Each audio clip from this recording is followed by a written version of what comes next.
এই হচ্ছে হরিং এর মাংস। না খায় দেখো সব না কেমন। কোনটা খাবো? না হরিং এর মাংস আগে খাও। মাংস আগে দেখে তো মনে হচ্ছে লবণীয়। লবণীয়।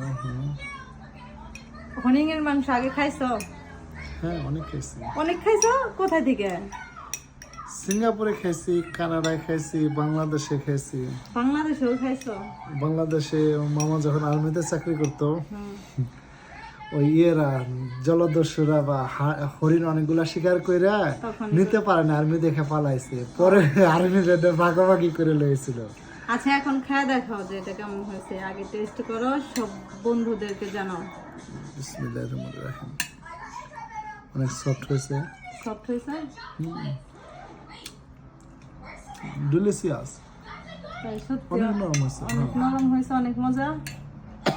তো বন্ধুরা উত্তরটা কিন্তু পেয়ে গেলেন যে কত মজা হয়েছে, মানে হরিং এর মাংসটা সেই মজা হয়েছে না? তো সবাই আল্লাহ হাফেজ বলো।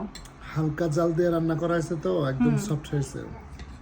যাক তোমার বউরে তাহলে আবার দেওয়া দরকার নাকি? সেরা রাঁধুনি, বর্ষ সেরা রাঁধুনি। Thank you.